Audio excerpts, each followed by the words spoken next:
Salut les golfeurs! Dans cette vidéo, nous allons décomposer le mouvement dans sa globalité et voir les incidences quand on ne respecte pas les grands principes du mouvement. Mais avant d'aller plus loin dans l'explication, pensez à vous abonner à la chaîne en cliquant sur le bouton s'abonner juste en dessous de cette vidéo et pensez à mettre un pouce vers le haut, c'est important pour nous. Le but de cette vidéo est de comprendre ce qui entraîne la régularité et la puissance dans votre jeu, de comprendre les conséquences des erreurs que nous retrouvons en partie ou globalement chez tout le monde.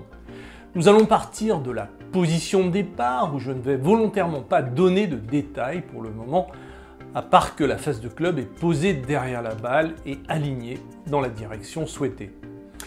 La préparation du mouvement, le backswing ou la montée a pour objectif d'emmagasiner de la dynamique en montant le club dans un bon plan.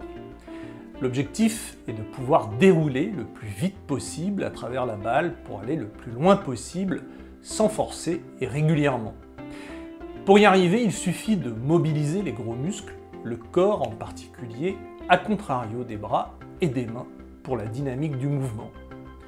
Pour être régulier, il suffit d'avoir un bon trajet de club et le tour est joué. Pour ce faire, tous les champions démarrent en neutralisant les mains pour mobiliser le corps immédiatement et en ligne pour avoir un bon plan de club. Ce bloc buste-bras sans les mains entraîne la rotation des hanches et permet d'empiler le poids sur la jambe droite et notamment sur le talon droit. Cette étape est indispensable pour emmagasiner de la dynamique. Elle peut être plus ou moins longue ou ample suivant les champions. Je vous montre plusieurs exemples qui illustrent cette étape et son importance.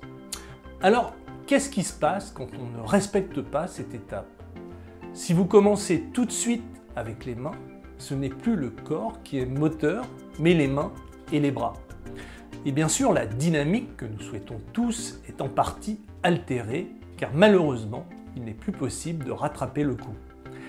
Cette erreur est majoritaire chez les joueurs qui ont plus de 10-12 d'index et explique en grande partie la différence de distance avec les joueurs à un chiffre et les pros en particulier. Vous pouvez avoir l'impression de tourner correctement les épaules et de le constater à la vidéo, ce qui est le cas de Gérard, et pourtant la rotation des épaules de Gérard n'emmagasine pas de dynamique car il démarre tout de suite avec les mains et entraîne sa rotation finale avec les bras et les mains. La part active du corps nécessite de respecter un démarrage d'un bloc sans les mains. Deuxième erreur classique, c'est un club qui vient trop vite à l'intérieur, soit avec les mains ou les bras. Dans le cas de Florence, en venant tout de suite à l'intérieur, les épaules sont très vite dans une position de rotation complète, sans avoir le club dans le plan et en position finale, ce qui oblige Florence à finir sa montée uniquement avec les bras. L'objectif d'une montée qui emmagasine de la dynamique est raté. Preuve qu'il faut respecter un scénario précis, sachant que vous pouvez avoir une position en haut de votre backswing qui semble parfaite, avec un objectif qui n'est pas atteint. Le démarrage d'un bloc et sans les mains, et en gardant le club en ligne, permet au corps d'être moteur tout de suite, dès le début de la montée, dans un bon plan. L'amplitude du bloc peut varier suivant les champions.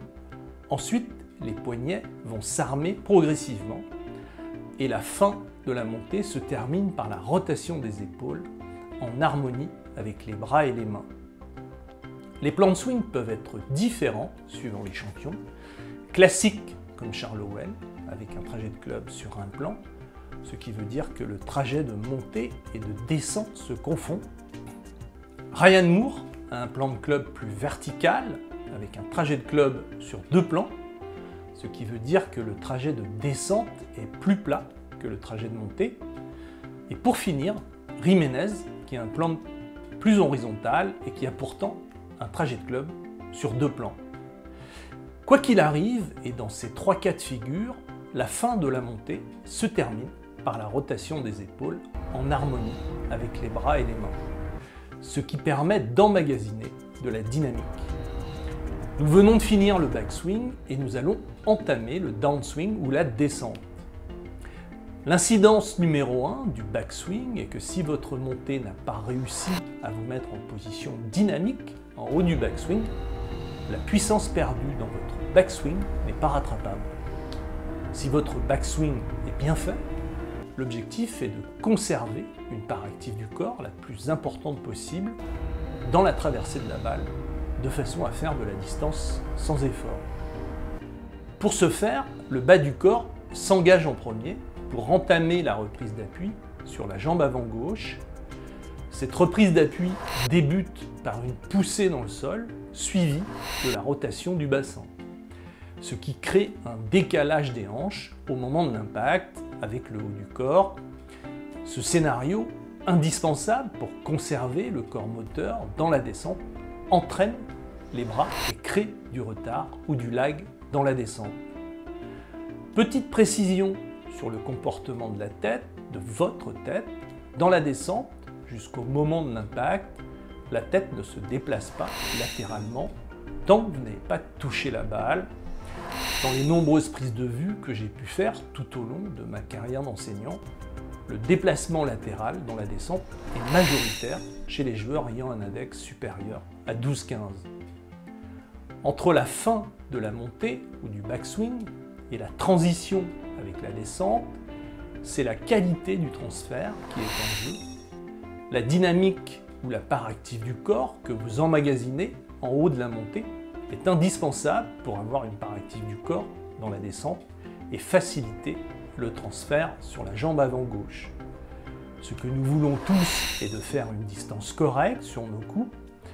Dans le cas de Gérard qui n'a pas été en mesure d'emmagasiner de la dynamique en haut de sa montée, il veut malgré tout faire de la distance et il utilise ses bras et ses mains pour donner l'impulsion, car il n'a plus que ça, mais ce n'est pas leur rôle. L'impulsion est donnée normalement par le corps, encore faut-il être en mesure de le faire. Malheureusement, les conséquences sont plus importantes, la reprise d'appui et la rotation du bassin dans la descente sont altérées, sans parler du lag ou du retard qui a disparu. La totalité des joueurs qui plient les bras à l'impact sont des joueurs qui n'ont pas été capables d'emmagasiner de la dynamique en haut de la montée et qui veulent malgré tout aller loin. Vous êtes nombreux à travailler votre descente en travaillant le bas du corps, la reprise d'appui et la rotation des hanches. Dans l'absolu, c'est bien. Mais l'effet ne sera pas nul, mais il sera très faible si vous n'êtes pas capable d'emmagasiner de la dynamique en haut de la montée. Reprenons avant l'impact, dans la descente, le lag ou le retard du club, conséquence d'une bonne reprise d'appui, d'une rotation des hanches et d'une bonne part active du corps. Le bon trajet de club dans la descente doit être soit par le même chemin que le trajet de montée, comme Charles Howell, trajet de club sur un plan, soit en dessous ou plus plat que le trajet de montée, comme Ryan Moore, qui lui a un plan de club plus vertical, ou Jiménez, qui lui aussi est plus plat que le trajet de montée, et qui a pourtant un plan de swing plus horizontal. Le bon trajet de club et la maîtrise du plan de swing sont des principes essentiels pour être régulier et développer de la puissance dans votre mouvement. Le cas de Florence illustre très bien l'erreur de plan de swing avec un club qui vient trop tôt à l'intérieur, qui donne l'impression d'avoir tourné les épaules, mais qui ne permet pas d'emmagasiner de la dynamique en haut de sa montée. Cette erreur entraîne par obligation une descente de club par-dessus le trajet de montée, en dehors d'être une différence majeure entre les champions et les joueurs moyens. Le mauvais trajet de club ne permet pas un engagement du bas du corps en premier, une reprise d'appui et une rotation des hanches correcte ou au bon moment. Nous pouvons constater qu'un swing efficace repose sur des constantes indispensables, respecter un scénario pour avoir une bonne montée et en particulier d'emmagasiner la dynamique en haut de sa montée. Mais un swing efficace repose aussi sur les particularités de chacun. La preuve quand on compare les plans de swing plus ou moins verticaux, quand on compare des champions. Des trajets de club différents, soit sur un plan ou sur deux plans, mais en aucun cas un swing efficace ne repose sur une part active des bras importante, sachant qu'il n'est pas possible de développer de la puissance avec les bras. Sans compter les problèmes que ça génère, bras pliés à l'impact, transfert erratique, pour ne pas dire impossible. Reprenons juste avant l'impact où les mains ramènent la face de club square à l'impact, la fameuse pronation. La pronation est indispensable pour contrôler la trajectoire de départ de la balle et le point de chute en contrôlant les effets. L'action des mains ou la pronation qui n'est pas développée est la raison principale du slice. Bien sûr, si votre prise d'appui, votre rotation des hanches dans la descente est en place, la pronation et la maîtrise de la trajectoire de départ sont facilitées, sans parler d'éviter le slice.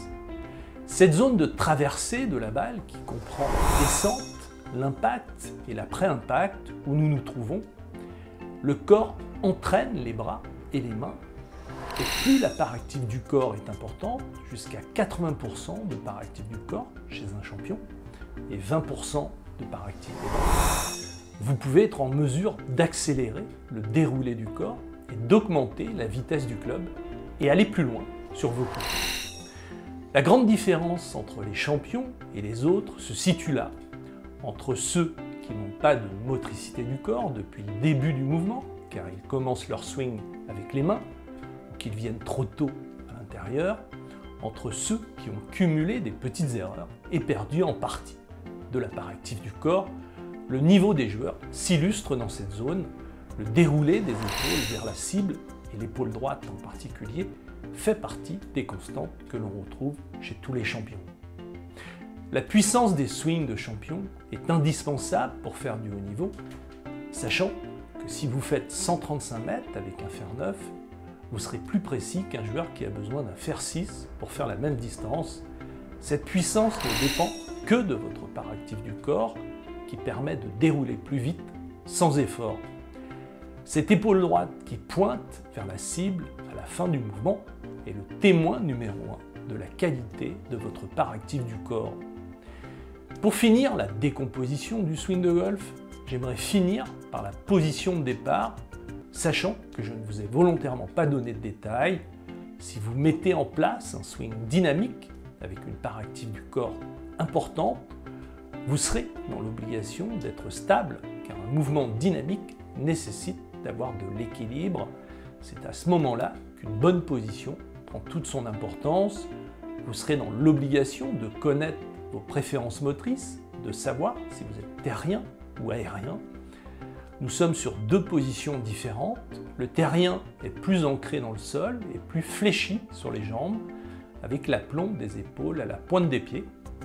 L'aérien domine davantage la balle, avec un aplomb des épaules devant les orteils des pieds, avec une perception du poids majoritairement sur la plante des pieds. Une bonne position ne dépend pas de ce que vous préférez, mais des résultats des tests pour savoir si vous êtes terrien ou aérien. Vous ne pourrez pas faire l'impasse sur votre posture si votre swing devient plus dynamique. C'est l'équilibre durant votre swing qui est en jeu. Pour conclure cette vidéo, j'aimerais attirer votre attention sur le fil conducteur d'un bon swing de golf, la part active du corps, qui est le principe actif d'un bon swing. Elle permet d'avoir de la puissance sans effort. Elle facilite le transfert et l'enchaînement du mouvement. Le niveau de votre part active du corps, sachant que vous pouvez l'évaluer, détermine votre niveau de jeu. Pour les seniors, c'est mon cas, la part active du corps devrait être votre priorité en permanence, sachant que le naturel développe la part active des bras. Personnellement, en tant que joueur occasionnel, elle est ma priorité et me permet de conserver une distance supérieure à la moyenne dans mon jeu et de continuer à me faire plaisir. Dans ma préparation, je n'utilise que des outils qui agissent sur ma part active du corps, comme la routine éducative, comme le Tai Chi Swing. Vous êtes un certain nombre à partir du principe que vous êtes trop vieux et qu'il est trop tard pour améliorer votre part active du corps. Vous vous trompez, surtout si votre part active du corps est faible au départ. Dans mon cas, je combats pour conserver ma part active du corps, car je l'ai eu à 80%, et je sais qu'elle va diminuer avec l'âge. Si je ne fais rien, elle diminuera à une vitesse grand V. Si elle est très faible chez vous, vous pouvez la faire progresser, pas autant qu'un gamin de 40 ans, mais à un niveau satisfaisant pour continuer à se faire plaisir. Les outils sont les mêmes, la routine éducative, le Tai Chi Swing pour développer et conserver une part active du corps de bon niveau. Autrement, vous finirez par jouer uniquement avec les bras, c'est certain. Autrement, si vous avez envie d'essayer et besoin d'aide pour apprendre ces différents outils, j'organise des stages au golf de Barbaroux dans le département du Var de mai à octobre. Je peux vous donner rendez-vous au Golf Training Center d'Aix-Marseille car je donne des cours sur place le jeudi et le vendredi. Il vous suffit de cliquer sur le lien sous la vidéo où vous trouverez mes coordonnées pour prendre rendez-vous. Si vous n'êtes pas de la région d'Aix-Marseille, je vous invite à rentrer dans mon programme de formation en ligne. Vous apprendrez tous ces outils en priorité, une routine éducative pour tourner les épaules dans un bon plan, pour maîtriser votre posture définitivement. Vous apprendrez aussi le Tai Chi Swing de façon à intégrer les principes en plein élan pour mobiliser les gros muscles et avoir la motricité du corps comme un champion. Vous ne serez jamais seul, vous avez un webinaire tous les jeudis si vous en avez besoin, vous avez une drop zone pour déposer vos vidéos sans limite et vous avez un retour par mail dans les moins de 48 heures. C'est satisfait ou remboursé durant 30 jours, vous avez un abonnement mensuel sans obligation de durée qui n'est même pas le prix d'un abonnement téléphonique. Vous avez un abonnement annuel sans obligation de durée, vous pouvez acheter le programme à vie avec tous les services qui vont avec. Je suis sûr que vous allez trouver la formule qui vous convient. Pour vous inscrire, c'est simple, rendez-vous sur system.albatrosacademy.com ou cliquez sur le lien en description. Mais ce n'est pas tout, pour ne manquer aucune de nos nouvelles vidéos et offres spéciales, inscrivez-vous dès maintenant à notre newsletter. Comment? C'est très simple, cliquez sur le lien dans la description de cette vidéo et remplissez le formulaire. Vous recevrez chaque semaine du contenu inédit pour améliorer votre jeu, rester au top de votre forme golfique. N'attendez plus, rejoignez notre communauté de golfeurs passionnés.